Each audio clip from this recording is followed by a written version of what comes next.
Dear students, नमस्कार। मैं doctor Rekha Pimpalgaonkar, professor and head department of botany, government Nagarjuna PG college of science, Raipur से बोल रही हूँ। बच्चों, मैं आज आपको एक बहुत ही इम्पोर्टेंट टॉपिक पर लेक्चर देना चाहती हूँ और उस टॉपिक का नाम है पेंटोस फॉस्फेट पाथवे। यह पाथवे का ये महत्व इसलिए भी है, एकेडमिक महत्व इसलिए है कि यह 12th क्लास से लेकर बीएससी और एमएससी की कक्षाओं में भी इससे संबंधित प्रश्न पूछे जाते हैं। यहाँ तक कि विभिन्न प्रकार के प्रतियोगी परीक्षाओं में भी इस चैप्टर से रिलेटेड प्रश्न पूछे जाते हैं। और यह देखा गया है कि इसके पाथवे के जो स्टेप्स है वो कई किताबों में अच्छी तरह से दिए हुए नहीं होते हैं, जिससे विद्यार्थियों को यह टॉपिक जल्दी समझ में नहीं आता है और उनको कंफ्यूजन होकर वो रटना भी पसंद कर लेते हैं। तो इन सब कठिनाइयों को ध्यान में रखते हुए मैंने कई पुस्तकों का अवलोकन करके इस टॉपिक को मैंने सेलेक्ट किया है आप लोगों के सहायता हेतु। पेंटोस फॉस्फेट पाथवे, जैसे कि आप जानते हैं कि यह पाथवे एक रेस्पिरेशन जो हम लोग पढ़ते हैं, जो कि लिविंग ऑर्गेनिज्म में प्रक्रिया पाई जाती है श्वसन की, उसी से संबंधित यह एक नई प्रकार की प्रक्रिया है। जैसे कि हम देखते हैं हर जीव जंतुओं में श्वसन के बिना उनका कोई अस्तित्व नहीं होता है और इसकी जब खोज की गई तब यह पाया गया कि मुख्यतः एरोबिक और एनारोबिक टाइप का जो श्वसन पाया जाता है, उसमें एरोबिक प्रकार का जो श्वसन है जिसमें कि यह देखा गया है कि ग्लाइकोलिसिस और क्रेब्स साइकिल के द्वारा कार्बोहाइड्रेट का ऑक्सीडेशन होता है और कार्बन डाइऑक्साइड बनता है और एटीपी का निर्माण होता है। मगर जो है इस पाथवे की जब खोज हुई तब एक नया ही अध्याय प्रारंभ हो गया। तो इस तरह से यह टॉपिक बहुत ही इंटरेस्टिंग है और मैं आप लोगों को बताना चाहूंगी कि इसमें क्या क्या बातें हैं।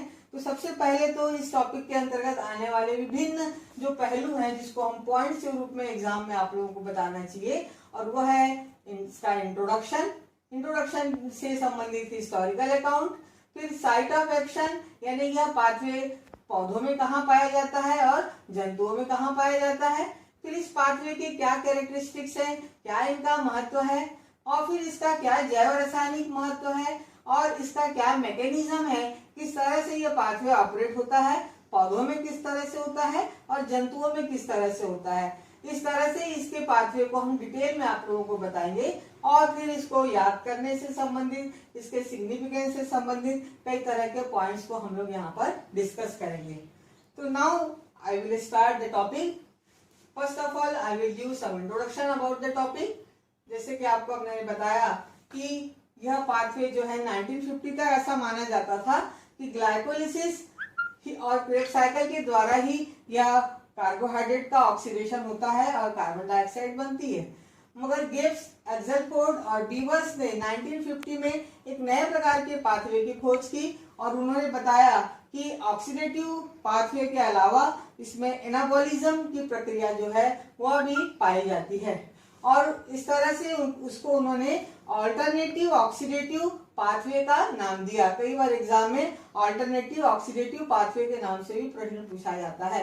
वार्बर्ग एंड डिकन्स ने इस पर बहुत अधिक कार्य किया और फिर उन्होंने पूरे पाथवे के स्टेप्स की ही खोज कर डाली और इस तरह से फिर बाद में जंतुओं में जो है, खासकर मनुष्यों में किस तरह से ये पाथवे ऑपरेट होती है और इसके पर अभी भी बहुत से रिसर्च चल रहे हैं और ऐसा माना जाता है कि इस पाथवे का कैंसर से संबंधित कोशिकाओं के निर्माण में और उसके टूटने में बहुत अधिक महत्व है और इसलिए यह पाथवे पर अभी भी बहुत अधिक वर्क जो है चल रहा है। इसमें जैसे कि हम देखते हैं कि इसमें जैसे कि मैंने दिखाया है कि साइट ऑफ एक्शन, कि ये पाथवे कहाँ पाया जाता है। तो जैसे कि हम देखते हैं कि जो नॉर्मल एरोबिक रेस्पिरेशन होता है उसमें ग्लाइकोलिसिस तो साइटोसोल में पाया जाता है और क्रेब्स साइकिल जो है वह माइटोकॉन्ड्रिया के इनर मेम्ब्रेन में पाया जाता है। मगर यह देखा गया है कि यह पाथवे पौधों में साइटोसोल में होता है और साथ ही साथ यह क्लोरोप्लास्ट में पाया जाता है और जंतुओं में तो यह खासकर ह्यूमन बीइंग में यह लीवर के सेल्स में मिलता है, मेमोरी ग्लैंड में मिलता है और किडनी के सेल्स में यह पाथवे पाया जाता है।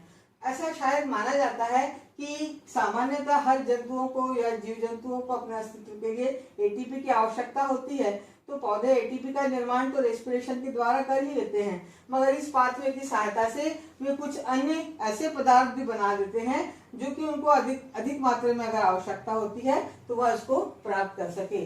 और इस आधार पर हम देखते हैं कि इसकी जो खासियत है, जिसको हम कैरेक्टरिस्टिक्स ऑफ पाथवे कहते हैं, यह पाथवे जैसे कि मैंने पहले ही बताया कि यह ग्लाइकोलिसिस के पैरेलल चलता है, और पौधों में थोड़ा इसमें अलग हमको दिखाई देता है और जंतुओं में थोड़ा अलग स्टेप जो है दिखाई देता है। तो पहले पौधों पे देखेंगे कि इसमें यह जो है, जैसे कि हमने पहले बताया कि इस पाथवे के अन्य नाम भी हैं, जैसे कि पीपीपी के नाम से, कैपिटल पी के नाम से एग्जाम में पूछा जा सकता है। हेक्सोस मोनोफॉस्फेट शंट के नाम से पूछा जा सकता है। वार्बर एंड डिकन्स पाथवे के नाम से पूछा जाता है, और फास्फोग्लूकोनेट पाथवे के रूप में भी पूछा जाता है। तो ये नाम क्यों दिखा दिया गया वो इस पाथवे से आपको समझ में। जैसे कि हम यहाँ पर देख रहे हैं कैरेक्टरिस्टिक्स ऑफ पाथवे। इस पाथवे में जैसे कि हमने बताया, दिस पाथवे में operate parallel to glycolysis, therefore it is also known as alternative oxidative pathway.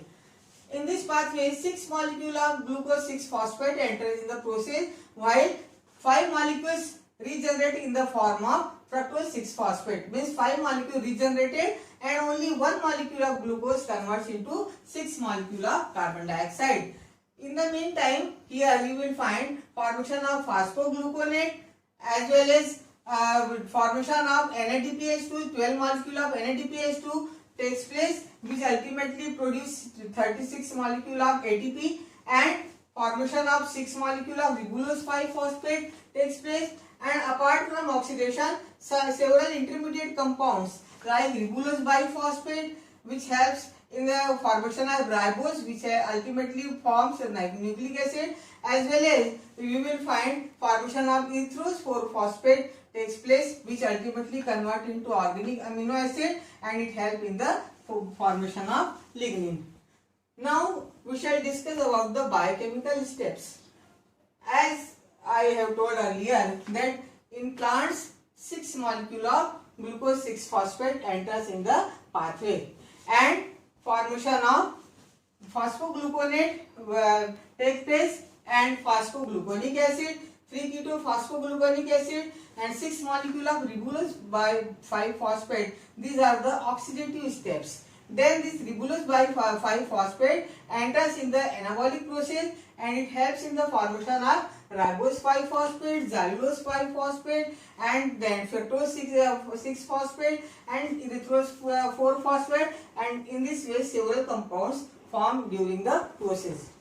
With the help of mechanism of the pentose phosphate pathway, I will explain whole process.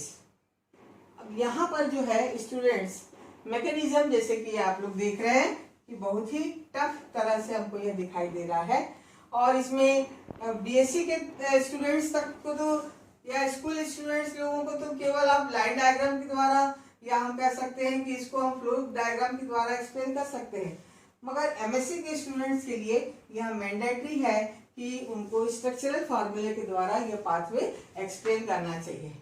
अब कई बार ये होता है कि स्टूडेंट्स इसको केवल समझ नहीं पाते हैं तो सीधा लर्न कर लेते हैं, और उस बीच में वो कई गलतियां करते हैं जिससे उनके मार्क्स कटते हैं।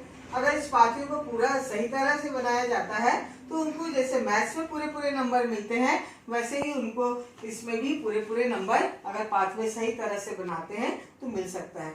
इसमें जो हमको ध्यान देना होता है कि हमको कंपाउंड का स्ट्रक्चरल फॉर्मूला हमको ठीक से बताना है, और उसके बाद फिर इसमें जो कंपाउंड बन रहा है, जो कि एरो के नीचे हमने यहाँ पर शो किया है, कौन कौन से एंजाइम यहाँ पर भाग ले रहे हैं जिसको हमने ब्लू कलर से मेंशन किया है, और इस तरह से इसमें क्या कंपाउंड बीच में बन रहे हैं, वो सबको हमको यहाँ पर ध्यान देना होता है। तो सबसे पहले मैं आपको कुछ बेसिक एस्पेक्ट जो बायोकेमिस्ट्री के पॉइंट ऑफ व्यू से बहुत इंपॉर्टेंट है वो बताना चाहूंगी कि यहाँ पर कोई भी पाथवे अगर चलता है तो उसमें अगर कार्बोहाइड्रेट का मेटाबॉलिज्म हो रहा है तो यहाँ हम देखते हैं कि जनरली वो मोनोमेरिक फॉर्म में ही कार्बोहाइड्रेट जो है वो क्रिया में भाग लेते हैं। तो मेरे मोनोमेरिक फॉर्म में अगर वो भाग लेते हैं, इसका मतलब है जैसे कि आपको पता है कि मोनोसेक्राइड, ऑलिगोसेक्राइड और पॉलीसेक्राइड, तो ऑलिगोसेक्राइड और पॉलीसेक्राइड जो है पहले मोनोमेरिक में अगर मान लो उस फॉर्म में है तो कन्वर्ट होता है। तो यहाँ जो भी हम देख रहे हैं, जो भी कार्बोहाइड्रेट है वो सब मोनोमेरिक फॉर्म में हमको दिखाई देंगे।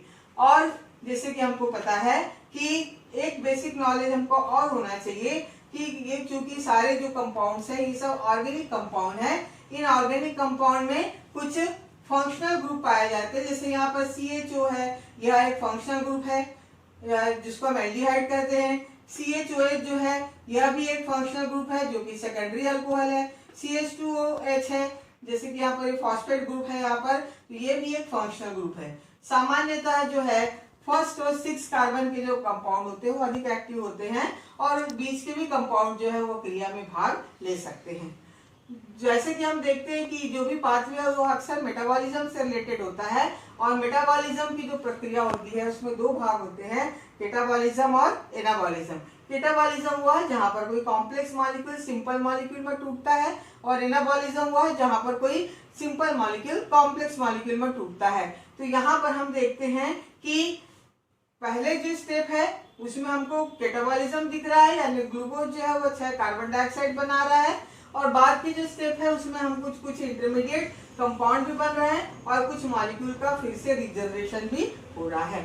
तो कोई भी स्टेप अगर होती है तो उसमें हमको ध्यान देना है कि ऑक्सीडेशन क्या होता है और रिडक्शन क्या होता है। तो ऑक्सीडेशन अगर हम ऑर्गेनिक कंपाउंड के फॉर्म में देखें तो जैसे कि यहाँ पर मैंने लिखा है CH2OH, ये जो रेडिकल है या फंक्शनल ग्रुप है इसको हम प्राइमरी अल्कोहल कहते हैं और जो CHOH होता है ये सेकेंडरी अल्कोहल कहलाता है। तो हमेशा बच्चों आप ध्यान देंगे कि प्राइमरी अल्कोहल जब ऑक्सीडाइज होगा, ऑक्सीडेशन हम किसे कहते हैं, कभी भी किसी भी कंपाउंड से अगर हाइड्रोजन निकलता है या ऑक्सीजन जुड़ता है या इलेक्ट्रॉन निकलता है तो ये तीनों में से कोई भी एक क्रिया अगर हो रही है तो वह ऑक्सीडेशन कहलाएगा। और इसके ठीक उल्टा, यानी अगर ऑक्सीजन निकले, हाइड्रोजन जुड़े या इलेक्ट्रॉन जुड़े, यह प्रक्रिया अगर होती है तो वो रिडक्शन कहलाता है। इस चीज को आप हमेशा ध्यान रखेंगे। और इस तरह से यहाँ पर हम देख रहे हैं कि अगर यहाँ पर प्राइमरी अल्कोहल है तो यह ऑक्सीडाइज होगा तो ये एल्डिहाइड ग्रुप बनाएगा CHO और ये फर्दर ऑक्सीडाइज होगा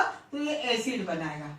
सेकेंड, और अगर इसका उल्टा हम चलते हैं तो जो एसिड है अगर वो रिड्यूस होता है तो एल्डिहाइड बनाएगा और एल्डिहाइड जब रिड्यूस होता है तो प्राइमरी अल्कोहल बनाएगा। दूसरी तरफ हम देखेंगे कि जो CHOH है जो कि एक सेकेंडरी अल्कोहल वाला फंक्शनल ग्रुप है, यह जब भी ऑक्सीडाइज होगा तो ये कीटोन बनाएगा, यानी यहाँ पर ये 2 हाइड्रोजन इससे निकलेंगे और ये कीटोन बना देगा और जब इसमें 2 हाइड्रोजन जुड़ जाएंगे तो ये रिड्यूस हो जाएगा और ये फिर से सेकेंडरी अल्कोहल बना लेगा। इस चीज को अगर आप ध्यान में रखें तो आपको कभी भी you have no need to learn the pathway and you can understand in very easy way. अब यहाँ पर जैसे कि हम देख रहे हैं कि इस पाथवे को हम पहले आपको रे डायग्राम के द्वारा बता दें, फिर आपको हम स्ट्रक्चरल फॉर्मूले के द्वारा बता दें। तो यह पाथवे जो है जैसे कि मैंने पहले बताया, यह स्टार्ट होता है ग्लूकोज 6 फॉस्फेट से। ग्लूकोज 6 फॉस्फेट के 6 मॉलिक्यूल यहाँ पर क्रिया में भाग लेते हैं और यहाँ जैसे कि मैंने बताया कि 12 मॉलिक्यूल NADPH2 के बनते हैं। तो पहली प्रोसेस में यहाँ 6 NADP भाग लेगा, 6 NADPH2 बनाएगा और यहाँ पर 6 फॉस्फो डिहाइड्रोजिनेज जो एंजाइम है वह कार्य करता है और यहाँ बन जाता है 6 फॉस्फोग्लूकोनोलेक्टोन। अब ये जो 6 मॉलिक्यूल इसके बने हैं इसमें 6 वाटर मॉलिक्यूल ऐड हो जाता है। हाइड्रोलेज एंजाइम, जब पानी जुड़ता है तो वहां एंजाइम होता है हाइड्रोलेज और यहाँ पर यह बना देता है 6 फॉस्फोग्लूकोनिक एसिड। ये 6 फॉस्फोग्लूकोनिक एसिड जो है फिर से 6 मॉलिक्यूल NADP के साथ मिलकर NADPH2 बनाता है और यहाँ 3 कीटो 6 फॉस्फोग्लूकोनेट का निर्माण होता है। अब ये जो 3 कीटो 6 फॉस्फोग्लूकोनेट है इसमें से 6 carbon dioxide D carboxylase enzyme की उपस्थिति में बाहर निकल जाती है और यह रिबुलस 5 फॉस्फेट के 6 मॉलिक्यूल बना देता है। तो यहाँ तक की जो पूरी प्रक्रिया है वह जो है ऑक्सीडेटिव पाथवे है जिसको हम पहले यहाँ पर आपको एक्सप्लेन करेंगे। तो यहाँ जैसे कि आप देख रहे हैं कि this is the formula of glucose 6 phosphate. तो आप देख रहे हैं कि इसमें CHO है पहला कार्बन में, उसके बाद फिर 4 कार्बन जो है उसमें CHOH यानी सेकेंडरी अल्कोहल है, मगर थर्ड कार्बन में OH जो है हम देखते हैं कि वो लेफ्ट हैंड साइड में होता है, H जो है राइट हैंड साइड में है और उसके बाद फिर लास्ट कार्बन में CH2OPO3H2 यानी फॉस्फेट है। फॉस्फेट होने के कारण ही इसको हम ग्लूकोज 6 फॉस्फेट का नाम देते हैं। इस ग्लूकोज 6 फॉस्फेट को अगर हम डायरेक्ट पाथवे में ऐसा एंटर करते हुए दिखाएं तो आपको जल्दी से ये समझ में नहीं आएगा, इसीलिए मैंने इसको क्या किया है, इसका डेक्स्ट्रो रोटेटरी फॉर्म जो है वो वाला फॉर्मूला लिखा है। तो जैसे कि हम देखते हैं जो ग्लूकोज मॉलिक्यूल है उसमें अक्सर फर्स्ट और फिफ्थ कार्बन के बीच में एक जो है लिंकेज बनता है। तो यहाँ पर जैसे हमने देखा था 1 2 3 4 5 और 6, तो ये फिफ्थ कार्बन है और ये फर्स्ट कार्बन है। यहाँ का ये OH जो है अगर ये यहाँ पर O इधर आ जाए और H जो है इसके साथ जुड़ जाए तो यह क्या बन जाएगा, यह इस तरह से दिखाई देगा। जहां पर हम देख रहे हैं कि ये पांचवें वाले कार्बन का O यहाँ आ गया है, H जो है यहाँ जुड़ गया है और OH जो है वह इस जगह पर है। तो H यहाँ जुड़ गया है और ये H पहले से था। तो अब यहाँ पर क्या बन गया, CHOH CHOH CHOH CHOH CH CH2O PO3H2। यह जो है ग्लूकोज 6 फॉस्फेट का डी फॉर्म है। अब यहाँ पर हम आसानी से आपको समझा सकते हैं कि जो 6 मॉलिक्यूल NADP का है वो NADPH2 में बदल गया और ये वाले जो 2 हाइड्रोजन हैं, ये 2 हाइड्रोजन जो है वह यहाँ पर आ गए, NADPH2 को बनाने में भाग ले लिए। और इसके फलस्वरूप यहाँ पर हम देख रहे हैं 2 हाइड्रोजन जब निकल जाता है तो यहाँ पर CO ग्रुप रह जाता है और इस तरह से इसका नाम हो जाता है अब जो है 6-फॉस्फोग्लूकोनोलैक्टोन। तो यह पहला कंपाउंड है 6-फॉस्फोग्लूकोनोलैक्टोन, इसीलिए इस फॉर्म जो है इसका नाम भी जो है 6-फॉस्फोग्लूकोनेट पाथवे के नाम से भी इसको जाना जाता है। तो इसमें आपको करना कुछ नहीं है, जो पहले ग्लूकोज बना रहे हैं अब इसमें यहाँ पर सिर्फ आप CO रख देंगे, बाकी इसको अभी फिलहाल वैसे ही रखेंगे जिससे आप फॉर्मूले को अच्छे से एक्सप्लेन कर सके। अब नेक्स्ट स्टेप पे जैसे कि मैंने आपको बताया था कि हाइड्रोलेज एंजाइम के प्रेजेंस में 6H2O यहाँ जुड़ रहा है, तो ये 6H2 यहाँ जुड़ा हाइड्रोलेज एंजाइम। तो अब ये यहाँ पर क्या होगा, जैसे कि हम देखते हैं H और OH इस तरह से होता है वाटर यानी, तो OH तो इधर आ गया और उसके बाद हम क्या देख रहे हैं कि OH जो है वो इसका इधर आ गया और ये ऑक्सीजन अपनी पोजीशन में आ गया, हाइड्रोजन इधर आ गया। तो अब क्या बन गया, COOH CHOH CHOH CHOH CHOH और CH2O PO3H2। तो यहाँ पर अब ये क्या हो गया है, एसिड ग्रुप आ गया है। एसिड ग्रुप आने के कारण अब इसका नाम हो गया 6-फॉस्फोग्लूकोनिक एसिड। अब इससे भी मैंने जैसे ब्लू पेन से लिखा है 6 मॉलिक्यूल है इसके, 6 मॉलिक्यूल ऑफ 6-फॉस्फोग्लूकोनिक एसिड। कई किताबों में ये दोनों चीजों के बारे में जिक्र नहीं किया है, मैंने अच्छी किताबों से इसको ढूंढ के निकाला है।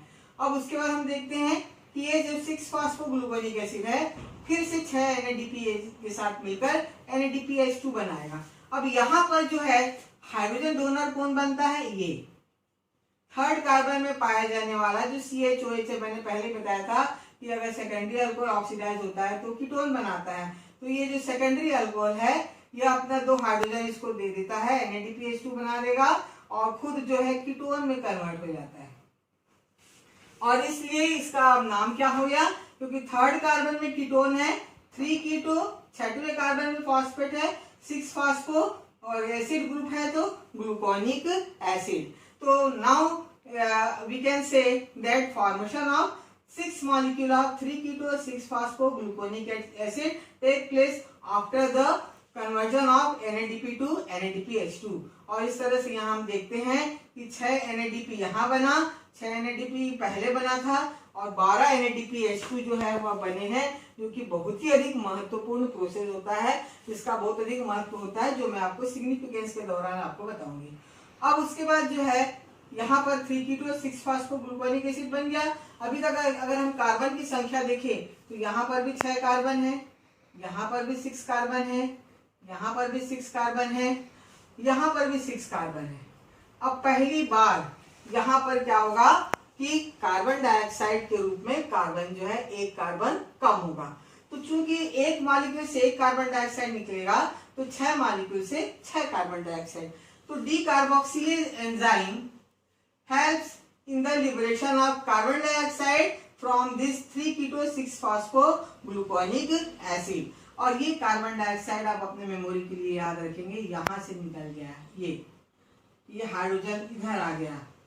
तो अब क्या बन गया, यहाँ पर कार्बन डाइऑक्साइड निकल गई, हाइड्रोजन यहाँ जुड़ गया, तो क्या बन गया, पहले कार्बन का क्या फॉर्मूला हो गया CH2OH, सेकंड कार्बन में कीटोन है तो कीटोन हो गया, फिर थर्ड कार्बन में CHOH और ये फिफ्थ कार्बन हो गया CH2PO3। तो इस तरह से now loss of one carbon in the form of carbon dioxide takes place during this step. तो अभी आपको हमने बताया कि यहाँ तक जो प्रोसेस हुई यह ऑक्सीडेटिव स्टेप है, और जहां पर कि हेक्सो शुगर जो है वो रिबुलोस 5-फॉस्फेट में कन्वर्ट होता है, जो कि एक पेंटोस शुगर है, और इसीलिए इस पाथवे को हम पेंटोस फॉस्फेट पाथवे भी कहते हैं।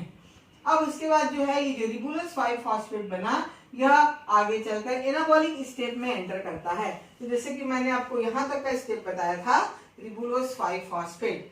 अब रिबुलोस 5-फॉस्फेट जो है जिसके कि 6 मॉलिक्यूल बने हैं, यह आगे चलकर 2 प्रकार के एंजाइम में, कोई भी क्रिया पौधों में या जंतुओं में बिना एंजाइम के नहीं होती है।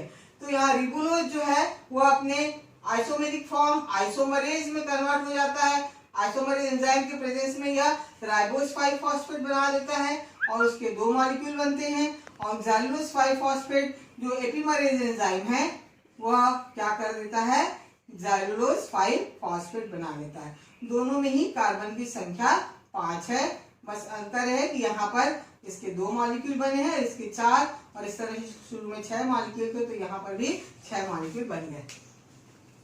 अब ये जो राइबोस 5-फॉस्फेट और ज़ैलुलोस 5-फॉस्फेट बना, ये डिफरेंट प्रकार की प्रक्रियाओं में भाग लेंगे। तो आपको मैं यहाँ पर अब इसके बारे में समझा दूं, तो राइबोस 5-फॉस्फेट के 2 मॉलिक्यूल और ज़ैलुलोस 5-फॉस्फेट के 2 मॉलिक्यूल, ये दोनों आपस में मिलते हैं। तो इसके 5 कार्बन और इसके 5 कार्बन दोनों अगर जुड़ जाएं एल्डोलेज एंजाइम के प्रेजेंस में, तो 10 कार्बन हो जाते हैं, और 10 कार्बन वाला कोई भी कंपाउंड जो है वह स्टेबल नहीं होता है, इसलिए टूट जाता है। और टूटकर एक तरफ ये 7 कार्बन वाला कंपाउंड बनाता है और एक तरफ ये 3 कार्बन वाला कंपाउंड बनाता है। तो 7 कार्बन वाला कंपाउंड जो है जिसको हम हेप्टो शुगर कहते हैं, सीडोहेप्टुलोज 7-फॉस्फेट बनता है, जिसके कि 2 मॉलिक्यूल्स बनते हैं। और दूसरी तरफ हम देखते हैं 3 कार्बन वाला, यहाँ पर 3-फॉस्फोग्लिसरॉल्डिहाइड के 3 मॉलिक्यूल बनते हैं। तो यहाँ पर जब ये जुड़ता है तो ट्रांस एल्डोलेज एंजाइम बनाता है, जब ये अलग अलग हो जाते हैं तो ट्रांस कीटोलेज एंजाइम भाग लेता है। Again it will combine with the help of trans aldolase enzyme, फिर से ये आपस में जुड़ जाते हैं, और जुड़ने के बाद ट्रांस कीटोलेज एंजाइम के प्रेजेंस में अब यह बना देता है फ्रक्टोज 6-फॉस्फेट के 2 मॉलिक्यूल और इरिथ्रोज 4-फॉस्फेट के 2 मॉलिक्यूल। तो यहाँ पर फ्रक्टोज 6-फॉस्फेट जो है इसमें 6 कार्बन पाया जाता है, और इरिथ्रोज 4-फॉस्फेट जो है इसमें 4 कार्बन होता है। तो इस तरह से यहाँ 7 कार्बन और 3 कार्बन 10 कार्बन, ये 10 कार्बन जो है जब स्प्लिट हुए तो एक तरफ 6 कार्बन कंपाउंड बना है, एक तरफ 4 कार्बन का कंपाउंड बना है। इसके भी 2 मॉलिक्यूल्स बनते हैं और इसके भी 2 मॉलिक्यूल्स बनते हैं। Now this fructose six phosphate do not enter in further pathway में अब ये आगे भाग नहीं लेगा, ये यही कि ये एक्यूमुलेट हो गया, समझ लीजिए 2 मॉलिक्यूल इसके अलग हो गए। अब जो है इरिथ्रोज 4-फॉस्फेट जो कि 4 कार्बन वाला कंपाउंड है, यह आगे चल के चाहे तो लिग्निन बना सकता है या इस पाथवे को आगे बढ़ा सकता है। तो इरिथ्रोज 4-फॉस्फेट जो एक 4 कार्बन वाला कंपाउंड है, यह आगे चलकर हम देखते हैं कि वह ज़ैलुलोस 5-फॉस्फेट के साथ जो है कंबाइन हो जाता है। तो यहाँ पर ये ज़ैलुलोस 5-फॉस्फेट और इरिथ्रोज 4-फॉस्फेट ये दोनों आपस में जुड़ गए, और जुड़ने के बाद हम क्या देखते हैं कि यह एक तरफ यहाँ पर आप देख रहे हैं कि जो है 6 कार्बन वाला कंपाउंड बन रहा है फ्रक्टोज 6-फॉस्फेट, और जो कि 6 कार्बन तो 4 कार्बन और 5 कार्बन मिलकर 9 कार्बन हुए। तो यहाँ ट्रांस एल्डोलेज के प्रेजेंस में पहले ये दोनों जुड़ते हैं, फिर ट्रांस कीटोलेज के प्रेजेंस में चूंकि 9 कार्बन स्टेबल नहीं होता है तो फ्रक्टोज 6-फॉस्फेट के 6 कार्बन वाले कंपाउंड बना देता है, और 3 कार्बन वाला 3-फॉस्फोग्लिसरॉल्डिहाइड बनाता है। चूंकि दोनों के 2-2 मॉलिक्यूल यहाँ जुड़ रहे हैं, इसलिए यहाँ पर भी इसके 2-2 मॉलिक्यूल जो है फ्रक्टोज 6-फॉस्फेट के हमको 2 मॉलिक्यूल बनते हुए दिखाई देते हैं। और फिर से ये फ्रक्टोज 6-फॉस्फेट जो है वो एक्यूमुलेट हो गया, आगे यह कार्य क्रिया में भाग नहीं ले रहा है, 2 यहाँ पर था, 2 यहाँ 4 हो गया। Now this three phosphoglyceraldehyde out of 2 molecule जो है 1 molecule will convert into its isomeric form dihydroxy acetone phosphate, और ये 3 कार्बन वाला भी है, ये भी 3 कार्बन वाला है, 3 और 3 6 कार्बन। फिर ये दोनों आपस में ट्रांस एल्डोलेज एंजाइम के प्रेजेंस में जुड़कर 6 कार्बन वाला फ्रक्टोज 6 फॉस्फेट बना देते हैं। तो यहाँ जो ये फ्रक्टोज 6 फॉस्फेट बना, एक मॉलिक्यूल यहाँ, 2 यहाँ का और 2 यहाँ का, तो इस तरह से टोटल 5 मॉलिक्यूल हो गए। Now this 5 molecule will directly convert into 5 molecule of glucose 6 phosphate। तो यहाँ पर मैंने पहले आपको यहाँ तक का स्टेप समझाया था। अब मैं यहाँ पर आपको इसी पाथवे को डिटेल में यहाँ पर आपको एक्सप्लेन करूंगी। तो जैसे कि आपने देखा कि अभी तक हमारा रिबुलस 5 फॉस्फेट बना था, 1 2 3 4 5 कार्बन वाला कंपाउंड। सेकेंड कार्बन में यहाँ कीटोन ग्रुप है। बाकी हमेशा याद रखेंगे कि आपके जो फर्स्ट कार्बन है उसमें या तो प्राइमरी अल्कोहल होगा या एल्डिहाइड होगा या कीटोन।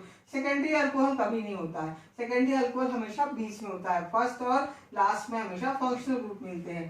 तो यहाँ पर ये CH2H ketone group, CHOH CHOH and CH2PO3H2। This is called as ribulose 5-phosphate and formation of 6 molecule of ribulose 5-phosphate take place, which will enter in the anabolic pathway. Now, two molecule of ribulose 5-phosphate will convert into 2 molecule of ribose 5-phosphate in presence of isomerase enzyme, because ribose and ribulose are isomeric to each other. There is difference in the presence of aldehyde group in first carbon and ketone group in the second carbon in case of ribulose 5-phosphate। तो यहाँ पर ये ribose 5-phosphate बन गया 2 molecule, और 4 molecule जो है ज़ैलुलोज 5-phosphate के बन गए। ये भी कीटोन शुगर है। यहाँ पर कार्बन जो थर्ड कार्बन का जो हाइड्रोक्सिल ग्रुप है उसके पोजीशन में अंतर होता है। यहाँ पे आप देख रहे हैं फर्स्ट सेकंड थर्ड, यहाँ CHOH सब एक तरफ है, यहाँ OH जो है वो इधर है, इसीलिए इसका नाम हो गया ज़ैलुलोज 5-phosphate। तो ज़ैलुलोज 5-phosphate के 4 मॉलिक्यूल बनते हैं। ये चीज का ख्याल रखेंगे, यहाँ पर ये 4 मॉलिक्यूल बनेंगे और यहाँ पर 2 मॉलिक्यूल बन रहा है। अब नेक्स्ट स्टेप में क्या होता है, जैसे कि मैंने यहाँ भी बताया था, 2 मॉलिक्यूल ज़ैलुलोज 5-phosphate का और 2 मॉलिक्यूल राइबोस 5-phosphate का ट्रांस एल्डोलेज के प्रेजेंस में ही जुड़ेगा। इसमें भी 5 कार्बन है और इसमें भी 5 कार्बन है, तो दोनों मिलके जो है 10 कार्बन बना देंगे। अब 10 कार्बन का चूंकि स्थिर नहीं रहता है, इसलिए ये स्प्लिट हो जाता है ट्रांस कीटोलेज के प्रेजेंस में। एक तरफ 7 कार्बन कंपाउंड बनाता है और एक तरफ 3 कार्बन। हमेशा आप याद रखेंगे कि जब भी ट्रांस एल्डोलेज भाग लेता है इस मेटाबॉलिज्म प्रोसेस में, एक कीटोन शुगर होता है और एक एल्डोज शुगर होता है, और उसके बाद जब ये स्प्लिट होता है तब भी वह एक कीटोज बनाता है और एक एल्डोज बनाता है। जैसे यहाँ पर हम देख रहे हैं ये कीटोज ग्रुप है और यहाँ पर एल्डोज है, यानी ये एल्डिहाइड ग्रुप है। तो इस चीज को भी आप ध्यान में रखेंगे तो कभी गड़बड़ नहीं करेंगे। तो यहाँ C2H12 7-phosphate बन गया, यहाँ 3-phosphoglyceraldehyde, क्योंकि 3 कार्बन थर्ड कार्बन में फॉस्फेट ग्रुप है, 3 कार्बन वाला कंपाउंड है, 3-phosphoglycerol ग्रुप है, ग्लिसरॉल्डिहाइड इसका नाम है।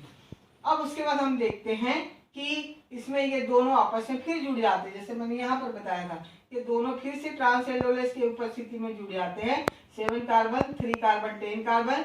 Now it will degrade into 4 carbon compound इरिथ्रोज 4-phosphate और 6 कार्बन वाला बनाता है फ्रक्टोज 6-phosphate। इरिथ्रोज 4-phosphate जो है यह एल्डिहाइड ग्रुप कंटेन करता है, और जो फ्रक्टोज 6-phosphate है उसमें हम देखते हैं कीटोन ग्रुप पाया जाता है।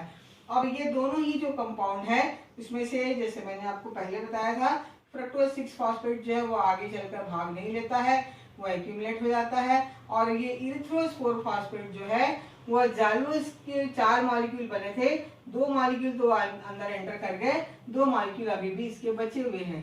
तो ज़ैलुलोज 5-phosphate के साथ इरिथ्रोज 4-phosphate जुड़ता है, तो 4 कार्बन इरिथ्रोज का, 5 कार्बन ज़ैलुलोज का, दोनों मिलके हो गया 9 कार्बन।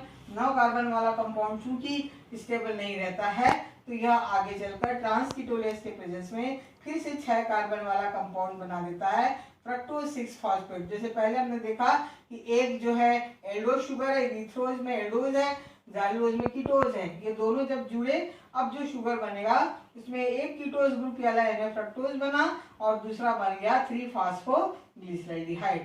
3-phosphoglyceraldehyde के 2 मॉलिक्यूल बन रहे हैं, यहाँ लिखा है 2 मॉलिक्यूल। अब ये 2 मॉलिक्यूल में से एक मॉलिक्यूल जो है वो अपने isomeric form dihydroxy acetone phosphate, यानी ये CHO ग्रुप है यहाँ पर ये सेकंड कार्बन में कीटोन है, बाकी number of carbon hydrogen same है, तो इसीलिए यहाँ पर आइसोमेरेज एंजाइम की उपस्थिति में डाइहाइड्रोक्सी एसीटोन फॉस्फेट बन गया। और ये दोनों फिर आपस में जुड़कर फिर से एक फ्रक्टोज 6 फॉस्फेट बना देते हैं। और इस तरह से हम देखते हैं यहाँ पर ये दो मॉलिक्यूल, एक मॉलिक्यूल, ये सब मिलकर 5 मॉलिक्यूल ऑफ फ्रक्टोज 6 फॉस्फेट का फॉर्मेशन करते हैं, which will convert into 5 molecule of glucose 6 phosphate in presence of isomerase enzyme, and in this way this pathway completes. Now I will again repeat whole process because I have explained in two parts. Now I will explain as a whole cycle for your kind information, and I will explain in Hindi. बच्चों, जैसे कि मैंने बताया था कि glucose 6 phosphate जिसमें कि छठवें कार्बन में फॉस्फेट है, एल्डिहाइड ग्रुप है, इसको हम चाहें तो इस तरह से डी फॉर्म में हम लिख सकते हैं।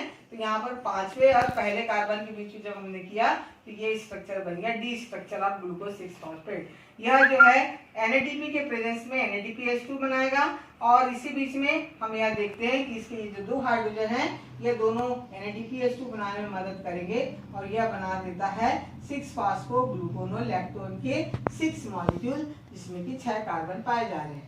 अब उसके बाद हाइड्रोलेज एंजाइम की उपस्थिति में यहाँ पर OH आ जाएगा, और यहाँ का O अपनी जगह पर आ जाएगा, और वाटर का H यहाँ जुड़ गया, तो अब यह स्ट्रक्चर बन गया जिसको हम कहते हैं COH, CHOH, CHOH, CHOH, CHOH एंड CH2OP, 6 फास्फोग्लूकोनिक एसिड। अब ये 6 फास्फोग्लूकोनिक एसिड जो है फिर से 6 NADP के साथ मिलकर यहाँ पर थर्ड कार्बन का जो सेकेंडरी अल्कोहल है वो कीटोन में परिवर्तित हो जाएगा, और यहाँ पर बना देगा 3 कीटो, क्योंकि थर्ड में कीटोन है, 6 फास्फो क्योंकि छठवें में फॉस्फेट है, ग्लूकोनिक एसिड।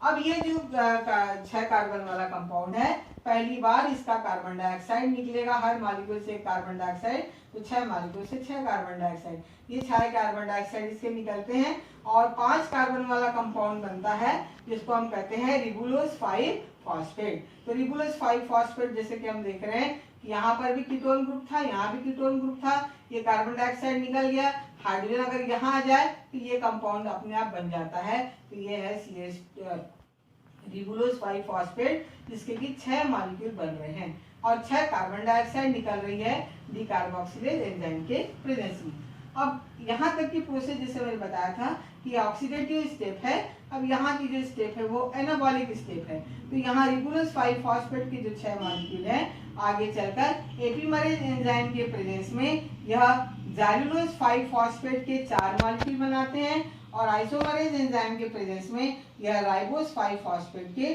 2 मॉलिक्यूल बनाते हैं। तो ये राइबोज 5 फॉस्फेट के 2 मॉलिक्यूल और ज़ैलूलोज 5 फॉस्फेट के 2 मॉलिक्यूल आपस में ट्रांस एल्डोलेज एंजाइम के प्रेजेंस में जुड़कर एक 10 कार्बन वाला कंपाउंड बनाते हैं, जो कि अनस्टेबल होता है, और वह टूटकर 7 कार्बन वाला कंपाउंड सीडोहेप्टुलोज 7 फॉस्फेट, जो कि 7 कार्बन वाला है, उसके 2 मॉलिक्यूल, और यहाँ पर हम देखते हैं 3 फास्फोग्लिसराइड जो 3 कार्बन वाला है, उसके 2 मॉलिक्यूल। फिर ये दोनों आपस में फिर जुड़ जाते हैं ट्रांस एल्डोलेज के प्रेजेंस में, और अब वह ट्रांस कीटोलेज की उपस्थिति में जो कंपाउंड बनाते हैं उसमें एक एल्डो शुगर होता है 4 कार्बन वाला, जिसका नाम है इरिथ्रोज 4 फॉस्फेट, इसके 2 मॉलिक्यूल बन रहे हैं, और 6 कार्बन वाला जो है वो है फ्रक्टोज 6 फॉस्फेट, इसके भी 2 मॉलिक्यूल बन रहे हैं। अब यहाँ पर हम देखते हैं कि जो फ्रक्टोज 6 फॉस्फेट है यह आगे पाथवे में भाग नहीं लेता है, केवल ये आगे चलकर कन्वर्ट होता है।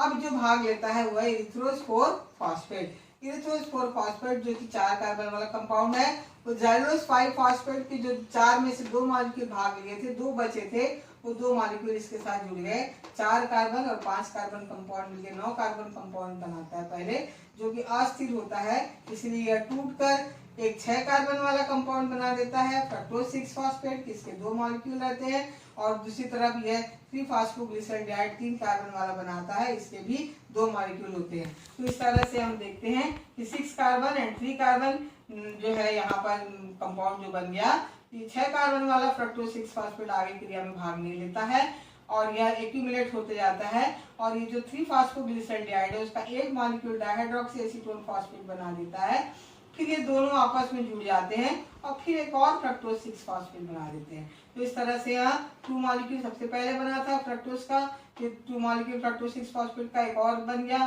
फिर एक और बन गया, तो 2 + 2 + 1 5 मॉलिक्यूल फ्रक्टोज 6 फॉस्फेट के 5 मॉलिक्यूल सीधा आइसोमरेज के प्रेजेंस में ग्लूकोज 5 फॉस्फेट में कन्वर्ट हो जाते हैं। और उसके 5 मॉलिक्यूल बनाते हैं। तो इस तरह से जैसे मैंने यहाँ पर बताया था कि 6 मॉलिक्यूल एंटर करते हैं, 5 मॉलिक्यूल जो फिर से बन जाते हैं और एक ही मॉलिक्यूल का कंप्लीट ऑक्सीडेशन होता है, इसलिए इसको हेक्सोस मोनोफॉस्फेट शंट कहते हैं, क्योंकि एक मॉलिक्यूल हमको प्राप्त नहीं होता है। 6 कार्बन डाइऑक्साइड यहाँ निकल रही है, 12 NADPH2 निकल रहा है। NADPH2 का जो कार्य होता है बहुत महत्वपूर्ण है ये, क्योंकि यह आगे चलकर हर NADPH2 जो है वह ऑक्सीडाइज जब होता है तो वह ATP बनाता है। तो एक NADPH2 से 3 ATP यानी 12 NADPH2 से 36 ATP का फॉर्मेशन होता है। और इसके साथ ही साथ इसमें जो फ्री रेडिकल्स बनते हैं वह ह्यूमन बीइंग में कई तरह के जो स्ट्रेस पाए जाते हैं, उसको ऑक्सीडेटिव जो स्ट्रेस पाए जाते हैं फ्री रेडिकल प्रदान करके उसको वह दूर करने में मदद करता है। इसलिए लीवर के सेल में हम देखते हैं, किडनी के सेल में हम देखते हैं, मेमेलियन ग्लैंड के सेल में हम देखते हैं, ये पाथवे ज्यादा ऑपरेट होती है। अब इसके अलावा हम देख रहे हैं कि इस पाथवे में जैसे कि हमने बताया था कि NADPH2 तो यहाँ पर बन ही रहा है और साथ ही साथ राइबो शुगर बन रहा है। राइबो शुगर जो कि आपको पता है RNA जो होता है वहां पर राइबो न्यूक्लिक एसिड बनाता है और यही जब डी ऑक्सीराइबोज बन जाता है तो DNA बनाता है, यानी this is the precursor of nucleic acid. तो न्यूक्लिक एसिड के जब मेटाबॉलिज्म करना हो तो और जब हमको न्यूक्लिक एसिड की अधिक आवश्यकता हो तब यह RNA जो है उसको यह राइबोस 5 फॉस्फेट जो है वो प्रिकर्सर के रूप में मदद कर देता है। उसी प्रकार से जो एरिथ्रोस 4 फॉस्फेट बन रहा है, ये एरिथ्रोस 4 फॉस्फेट भी कई तरह के एमिनो एसिड में परिवर्तित हो जाता है, जो कि लिग्निन जो बड़े पौधे होते हैं उसमें जो कॉर्क लेयर होती है उसमें लिग्निन और सुब्रीन का डिपोजिशन होता है। सेकेंडरी जो वॉल होती है उसमें लिग्निन सुब्रीन बनता है, उसकी आवश्यकता अधिक पड़ती है। तो सामान्यतः एरिथ्रोस 4 फॉस्फेट, सीडोएक्टिवेट 7 फॉस्फेट केल्विन साइकिल में भी ये काम आते हैं और जब ये अधिक मात्रा में अगर बन जाए तो वो लिग्निन को बनाने में भी मदद कर सकते हैं। और इसके अलावा जैसे मैंने लिखा था कि एनिमल में क्या फर्क होता है, तो एनिमल में हम देखते हैं कि पाथवे लगभग सब ऐसे ही चलती है। वहां पर कई किताबों में दिखा है कि 6 मॉलिक्यूल भाग में लेके एक ही मॉलिक्यूल के द्वारा एक्सप्लेन किया गया है।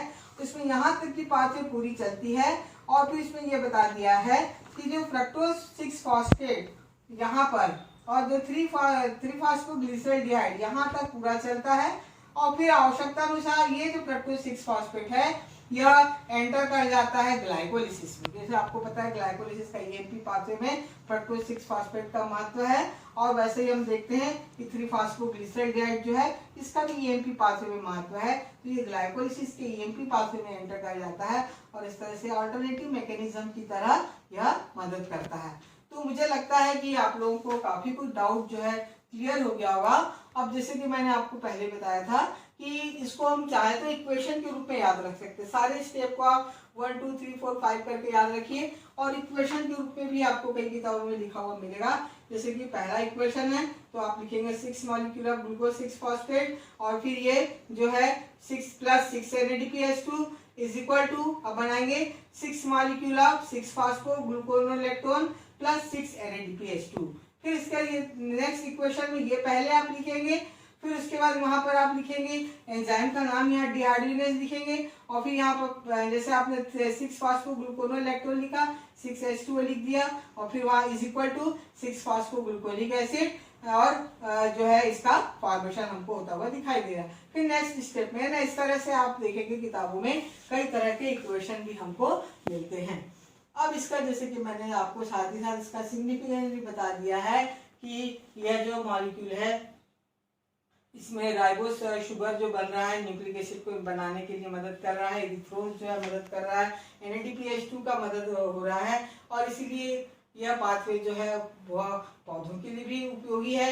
और यहाँ तक कि देखा गया है कि बैक्टीरिया में भी यह जो है एंटनाइट ड्रग पाथवे में भी ये कई स्टेप यहाँ तक के वहाँ पर चलते हुए हमको दिखाई देते हैं और इस तरह से ये एक अल्टरनेटिव पाथवे के रूप में मदद करता है। और इसमें कई तरह के ऑब्जेक्टिव टाइप क्वेश्चन जो है वो भी पूछे जा सकते हैं। कभी केवल इतनी स्टेप पूछी जाती है, कभी यहाँ तक की स्टेप के बारे में ही पूछा जाता है।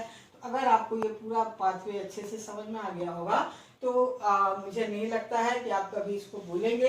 आप चाहे तो बार बार रिपीट करके भी इसको देख सकते हैं। और इस पाथवे को या इस टॉपिक को बनाने के लिए मैंने कई तरह की किताबों की जो है मदद ली थी, जिसमें कि हम देखते हैं लेनिंगर की बायोकेमिस्ट्री की बुक, सेलिसबरी एंड रॉस की बुक का मदद लिया हमने। उसके बाद फिर हम वी वर्मा की बुक की मदद ली हमने, पांडे की ली, डोमवाल की बुक की मदद ली, कई तरह के हमने और लिटरेचर का भी जो है मदद लिया। और इस तरह से इस टॉपिक को मैंने तैयार किया।